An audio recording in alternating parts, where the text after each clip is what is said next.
చాలని ఆహారం అయినప్పటికీ యేసుక్రీస్తు 5 రొట్టెలు 2 చేపలు తీసుకొని కృతజ్ఞతాస్తుతులు చెల్లించి, అర్థమవుతుందా? వేల మంది ఉన్నారు కానీ చేతిలో చాలని ఆహారం 5 రొట్టెలు 2 చేపలు ఏ మూలకు వస్తాయి చెప్పండి? అయినా సరే యేసుక్రీస్తు ఏం చేశాడో తెలుసా? కృతజ్ఞతాస్తుతులు చెల్లించి. అర్థం తెలుసా? కొన్ని సందర్భాల్లో కష్టకాలం గుండా వెళుతున్నప్పుడు, కరువు గుండా వెళుతున్నప్పుడు, ఆర్థిక ఇబ్బంది గుండా వెళుతున్నప్పుడు మన ఇంట్లో కావలసినవన్నీ ఉండకపోవచ్చు. తినడానికి రకరకాల వెరైటీ కర్రీస్ ఉండకపోవచ్చు. వడ్డించుకోవడానికి కావలసినంత కడుపు నిండా అన్నం కూడా ఉండకపోవచ్చు. చాలని మెతుకులే ఉండొచ్చు. కానీ గుండెల్లో దేవుడు ఉంటే, గుండెల్లో ఆత్మీయత ఉంటే, మన ఎదుట ఎంత కొద్దిగా ఉన్నా సరే మనస్ఫూర్తిగా దేవుణ్ణి స్తుతిస్తాం. ఎందుకని? కనీసం 5 రొట్టెలు 2 చేపలు నా చేతిలో ఉన్నాయి. కనీసం పచ్చడి మెతుకులైనా నా చేతుల్లో ఉన్నాయి. కనీసం గంజైనా తాగడానికి నా చేతుల్లో గంజైనా ఉంది. నేను చాలా కాలం పచ్చడి మెతుకులే తిన్నాను. ఇంచుమించు 6 నెలలు అనుకుంటా. హైదరాబాద్ వచ్చిన కొత్తల్లో 6 నెలల పాటు కేవలం పచ్చడే తిన్నాను. రైస్ పచ్చడి. దయచేసి గమనించండి.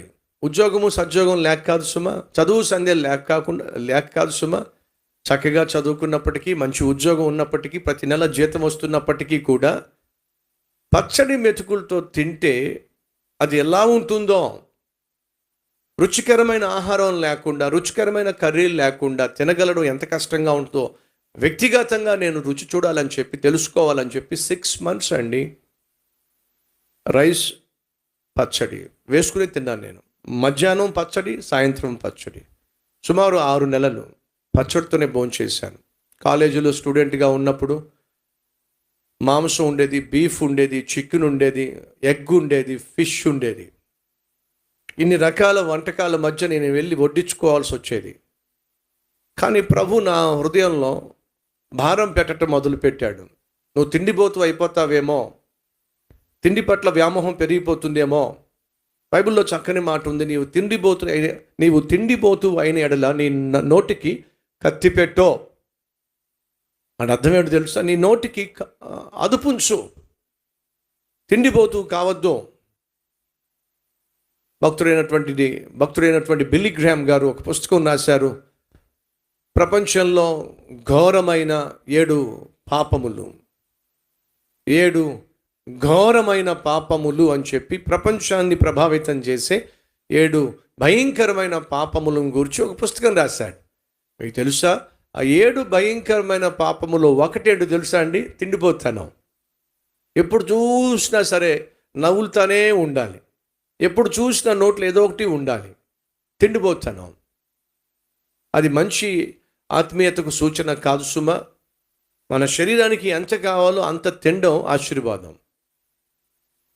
సో ఒక స్టూడెంట్గా ఉన్నప్పుడు తిండిపోతునైపోతానేమో, తిండి కోసం కక్కుర్తి పడతానేమో, తిండి కోసం దేవుని సేవను ఒకవేళ నేను నిర్లక్ష్యం చేస్తానేమో అనే భయం నాలో ఉన్నప్పుడు మాంసం తినడం మానేశాను.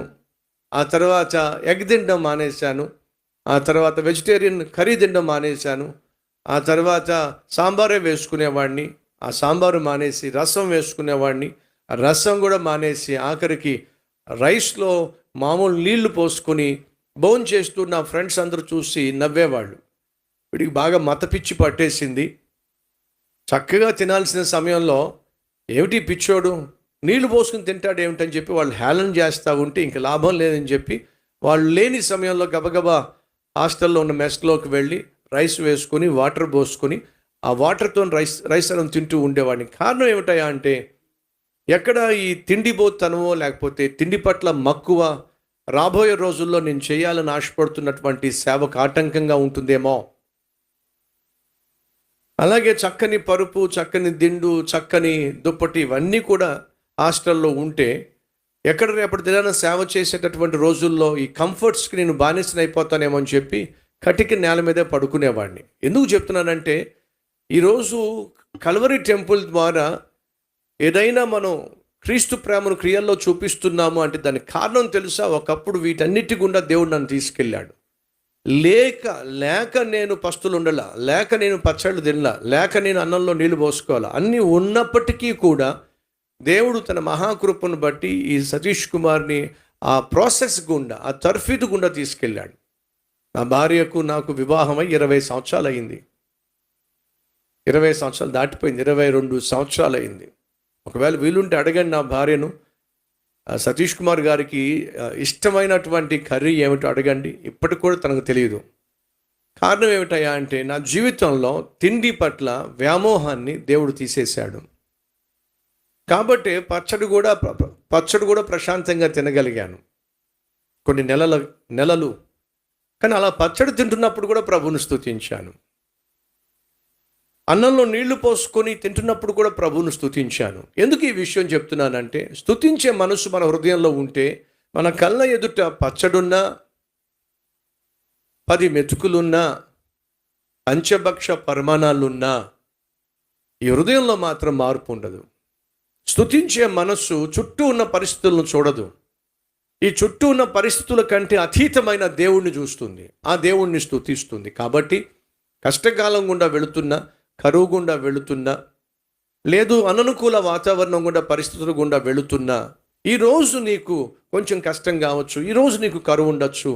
ఆ కరువు కాలంలో నువ్వు మనస్ఫూర్తిగా ఉన్న పరిస్థితిని బట్టి, ఉన్నటువంటి వాటిని బట్టి కృతజ్ఞతలు చెల్లించగలిగితే దేవుడు శ్రేష్టమైన దాన్ని నీకు ఇస్తాడు.